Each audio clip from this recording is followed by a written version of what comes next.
everyone, welcome back to another video. If we haven't met before, my name is Liku and this is Liku's Library.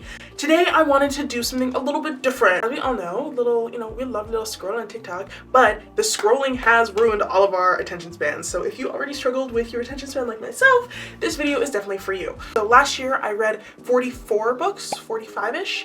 With a goal of 55, I came 10 short. And a question I get a lot, both within my anti-racism group and just generally on Instagram, is how do you read so much? Before we can talk about how to fall back in love with reading or how to get into reading or making time for reading, we need to talk about maybe why you don't read right now. This will be my 4th year of going back into reading. During 2020, and I talked about this very briefly in my newbie booktube tag, which I'll link below if you haven't seen, I got into reading because there was simply nothing else to do. I couldn't watch BA's Test Kitchen 24 hours a day, so I needed to do something, and I wanted something that was a longer escape than watching YouTube videos or watching TikToks. So I decided to pick up an old book in a box that we hadn't unpacked in our apartment, and I picked up Twilight. Now, growing up, I loved reading. I read the Geronimo Stilton series, I read the Ugly series, Divergent, Hunger Games, Percy Jackson and the Olympians.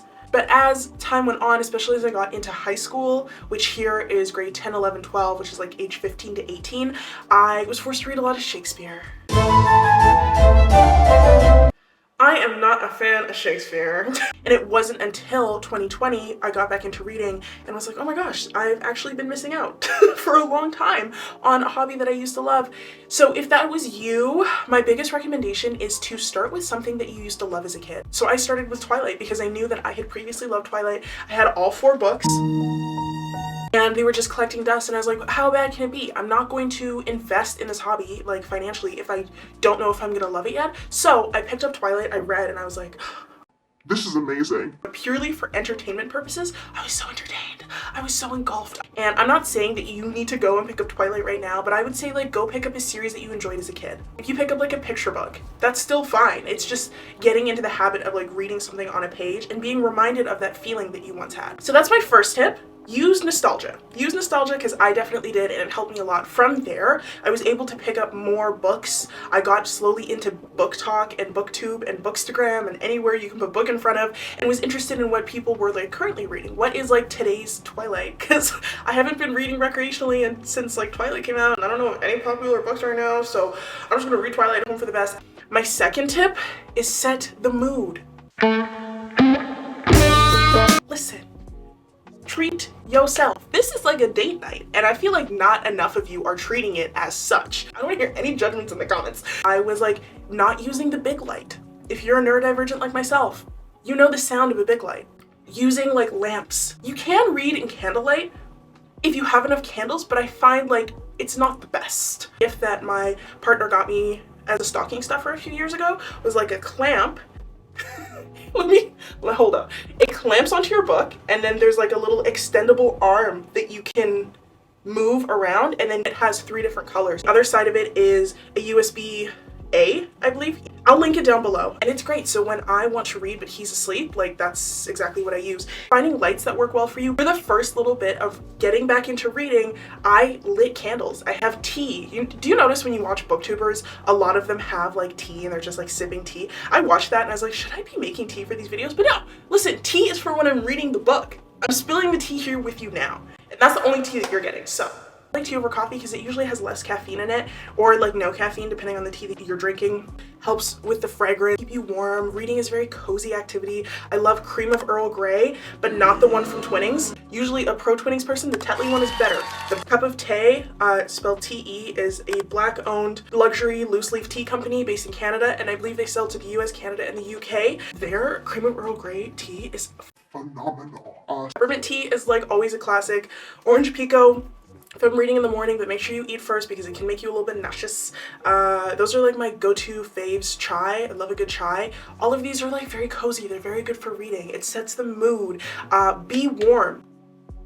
If you live somewhere as cool as I do, I live in the prairies of Canada. It was literally -55 with the wind last week, Celsius. Essentially, my body went into hibernation mode, and all I could do was sleep and read and work. That was essentially it. Setting the mood for you and knowing what works well for you. Lights, scent, and tea. Big things for me. Use what you have. Reading is often seen as a very expensive hobby, and it can be, but don't feel you have to spend money, especially if you don't have it, to fit into a club. Reading is supposed to be for your enjoyment. You don't have to partake in the consumerism aspect of it. You can just enjoy it. You can just rent library books, rent books from friends. If you know me personally and want to rent one of the books back here, let me know. We'll find a way to get it to you if I'm not using it right at this moment. Those are two big ones. The third one is audiobooks. So many people discredit audiobooks as reading. We don't do that shit around here, okay? It's all about accessible reading. I'm not gonna police the way you read. I'm not gonna police the way that I read. I feel like as long as you're getting the information or enjoying the plot line, who cares? Who cares? And if you know someone who's trying to discredit your love of reading because you read audiobooks, find better friends, okay? Love listening to them when I'm like out and about. So if I'm going on like walks, or if I'm going to the grocery store, or if I'm just like running errands, use the app Libby and Hoopla on my phone that connect to my library. In terms of reading books that maybe you're not super excited about, I watched a few YouTube videos in preparation of this to see what people were already saying, because this is something I've discussed in my anti-racism community, Seeing Color, before, because we do read quite a bit. We have a book club. If you want to join a book club, description in the box below, check it out. Just started a new book this month.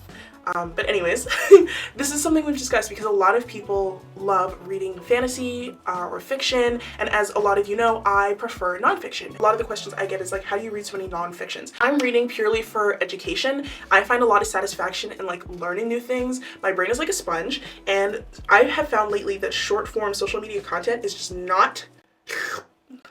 If you are looking to get into anti-racism nonfiction reads, firstly, if you would like a video on some beginner books that I would recommend, please let me know, and I'm more than happy to make the video. But I don't want to make it unless like you actually want to see it. Let me know in the comments below.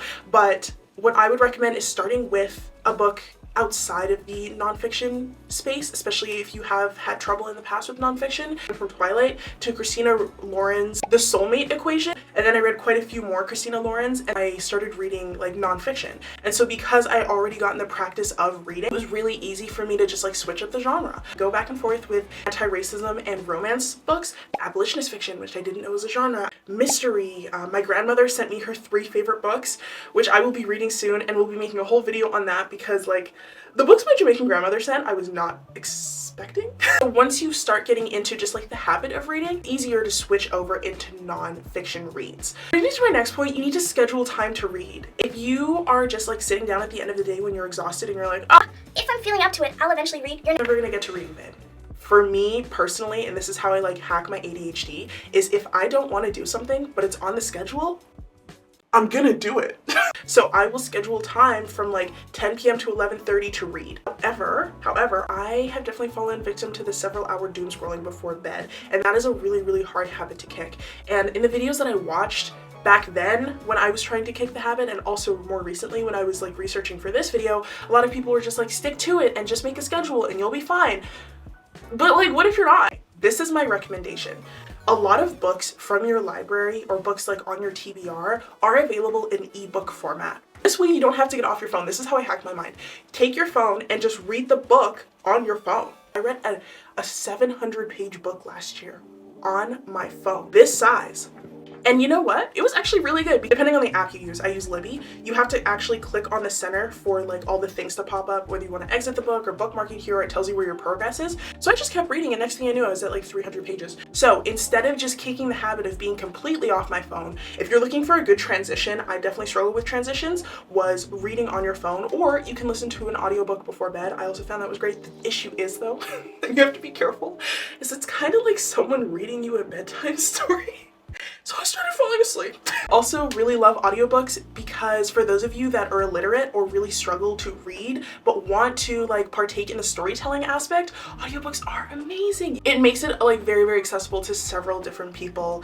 Sometimes you really look out and the audiobook is narrated by the author of the book, so you get it in the same tone. Like Jeanette McCurdy's I'm Glad My Mom Died, she reads the audiobook. Angela Davis reads her own audiobook for Freedom is a Constant Struggle. And then the other main tool that I use is Goodreads. Goodreads or Storygraph, either one works great. I use both. My link to Storygraph and Goodreads are down below. But this way, essentially, it's like social media for books. So to very quickly go over them, because there's a lot of YouTube videos that go like pretty in depth. I currently use Goodreads more, but I'm trying to get better at using Storygraph. Essentially, you make a profile, and if you create mine, it'll give you like a pretty good idea. So you create a profile and you can put in which books you would like to read. When you start reading a book, you can track your progress in the book either by page or percentage in the book. I love it because it keeps me on track with reading. You can also set a number of books you want to read this year. So last year I read 44 or 45 books. This year I have the same goal of reading 55 books, and it will tell me when I'm behind on my reading, how far ahead I am on my reading. I think I'm 2 books ahead and I'm about to finish another book tomorrow, so I'll be 3 books ahead. It kind of keeps me on track through the year. It was a little bit stressful at the end of last year when I got to December and it was like, you're 14 books behind. I know. And when you friend other people, you can see like what their goal is for the year, and you can see how far along they are, what books they're reading, and what their reviews are. It's essentially like the book version of Letterboxd, and Storygraph is very similar, except you get more information. So like the piece of your book, what type of book you read, and then it tells you which genres, and like in a beautiful pie chart too.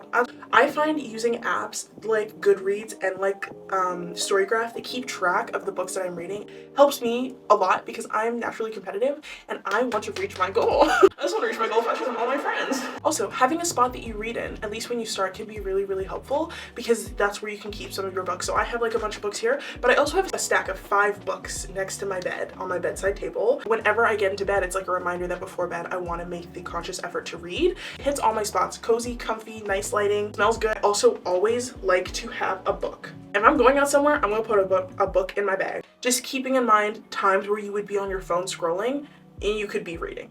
Potentially. It doesn't always work out, but you know, it's nice to have the option. A snack always helps. However, don't eat Cheetos because the orange dust will get on the book. If I know I'm gonna like block out several hours to read, I'm going to eat a meal first because you will get hungry, and like when you're reading for several hours, a snack just doesn't cut it. Switch up the ways that you like to read: ebook, Kindle, physical book, audiobook, and finally, like, don't shame yourself into reading. If you are really struggling to read, start with nostalgia and then go into something else.